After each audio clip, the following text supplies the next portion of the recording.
Hey Dad, ਚੰਗੀ ਤਰ੍ਹਾਂ ਖੇਡੀ ਚੈਂਪ। any doubt? ಕಿಡ ಕಿಡಿ ಹಚ್ಚಬೇಕು ಸುಖಿ ಸುಖಿ ದಾಗ್ ಬೇಕು ਨੋ ਡਾਊਟ ਇਹਨਾਂ ਸੁੱਕੇ ਦਾਗਾਂ ਲਈ ਹੈ ਸਰਫ ਐਕਸਲਮੈਟਿਕ ਹੁਣ ਨਵੇਂ ਪੈਕ ਵਿੱਚ SPP ਟੈਕਨੋਲੋਜੀ ਦੇ ਨਾਲ ਇਹ ਸਿੱਧੀ ਸੁੱਕੇ ਦਾਗ ਕੱਢੇ ਸੈਮੀ ਆਟੋਮੈਟਿਕ ਮਸ਼ੀਨ ਵਿੱਚ ਹੀ ਐਨੀ ਡਾਊਟ नवा सर्फ एक्सलमैटिक।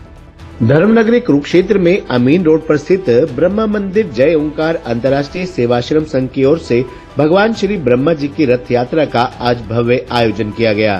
कार्तिक पूर्णिमा के उपलक्ष्य में आयोजित कार्यक्रम में श्रद्धालुओं ने भगवान ब्रह्मा जी के रथ को खींचकर धर्म लाभ कमाया और सर्व कल्याण की मन्नतें मांगी। आपको बता दें कि धर्मनगरी कुरुक्षेत्र में आज पूरा दिन भगवान ब्रह्मा जी के जयकारों से गूंजता नजर आया। संघ संस्थापक स्वामी शक्तिदेव जी महाराज व स्वामी संतोष ओंकार जी महाराज के सानिध्य में आयोजित कार्यक्रम में विभिन्न प्रदेशों से श्रद्धालु धर्मनगरी कुरुक्षेत्र में पहुंचे।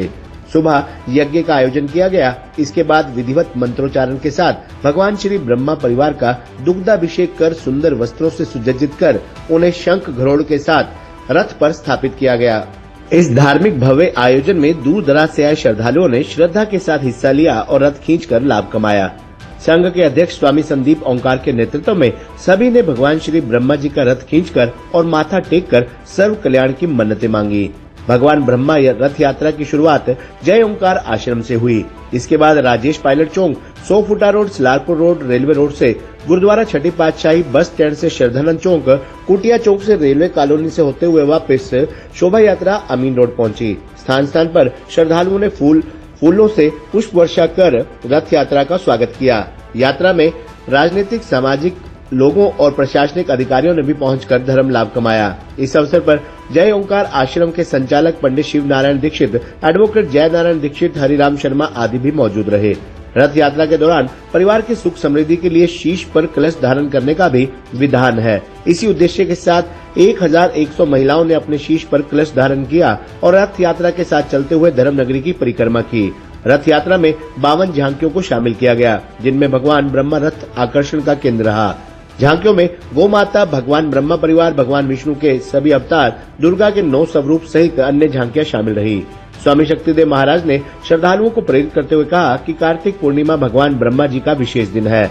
हमें इस पर्व पर विशेष रूप से शामिल होना चाहिए और भगवान ब्रह्मा के रथ के दर्शन करने चाहिए। वहीं रथ को श्रद्धा के साथ खींचने वाले जीव पर सृष्टि रचयिता ब्रह्मा भगवान की विशेष कृपा प्राप्त होती है। खबरनामा हरियाणा के लिए डॉक्टर राजेश वधवा की रिपोर्ट। हाँ, देखिए, आपने कहा भगवान श्री ब्रह्मा जी की रथ यात्रा पूरे विश्व में सिर्फ मात्र भगवान श्री ब्रह्मा सिद्धपीठ से निकलती है। इसके पीछे जो हमारे सतयुग के अंदर, क्योंकि हमारे भगवान श्री ब्रह्मा जी हमारे जितने भी देव देवता उनके पुरोहित हैं, सभी देव देवता इकट्ठे होकर अपने पुरोहित की जो अपने सबसे हमारे बड़े हैं तो उनकी रथ यात्रा निकाला करते थे। लेकिन माँ के श्राप के बाद ये रथ यात्रा, उनकी पूजा, यहाँ पर मंदिर बंद था। लेकिन जब भगवान श्री ब्रह्मा जी का यहाँ पर सिद्धपीठ बना ओंकार शक्ति कृपा से, तो उसके बाद जैसे रथ यात्रा सतयुग के अंदर निकाली जाती थी, ऐसी रथ यात्रा यहाँ पे कुरुक्षेत्र के अंदर कार्तिक पूर्णिमा की निकाली जाती है। उसको देव दीपावली भी इसलिए कहती है क्योंकि इस दिन सभी देव देवता खुश होकर अपने पुरोहित के लिए दीपदान करते थे और उनको रथ पे बिठाकर रस्से से खींचा जाता था। तो ऐसी प्रथा निरंतर यहाँ से रथ यात्रा चलती रहेगी। पूरे दुनिया में भगवान ब्रह्मा जी की कहीं पूजा नहीं होती, यहाँ होती है, तो यहाँ का क्या खास है? देखिए, पूजा होती है लेकिन उनका मंदिर नहीं है पूरे विश्व के अंदर।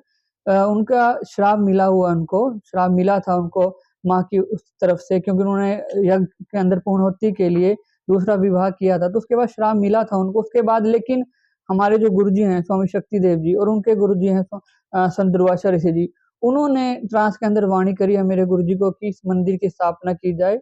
और जैसे कहते हैं ना कि एक छोटे से जज का निर्णय बड़ा हाई कोर्ट, सुप्रीम कोर्ट बदल देता है, तो ऐसी माँ आदि शक्ति है जो सभी देव देवताओं की माँ है।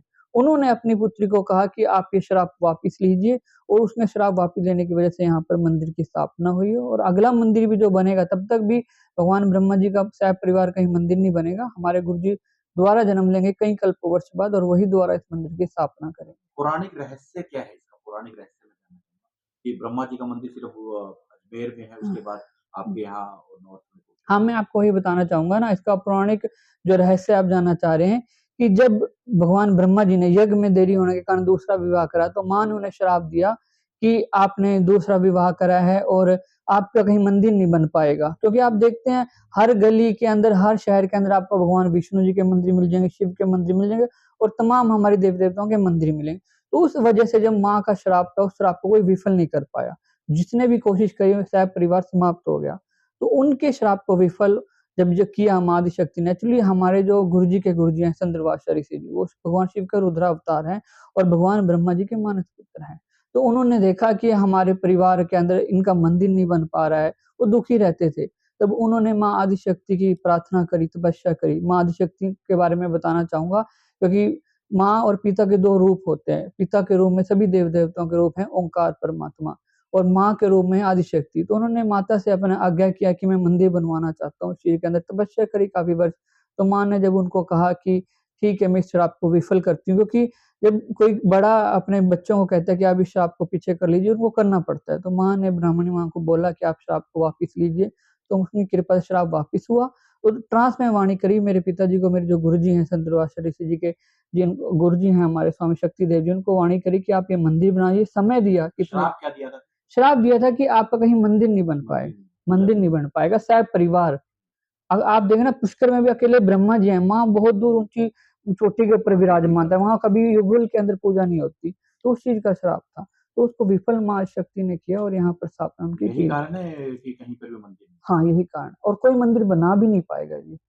यहाँ का मंदिर भी बड़ा माँ शक्ति माँ ने जब गुरु जी के माध्यम से ट्रांस में वाणी देके समय दिया था कि इस समय के लिए मैं ये श्राप विफल करा है, यहाँ पर आप इस वक्त यहाँ पर पूजा कीजिए, मंदिर बनवाया। वो कहाँ पे बनाया गया? यहाँ कुरुक्षेत्र के अंदर सैब परिवार जी, कुरुक्षेत्र।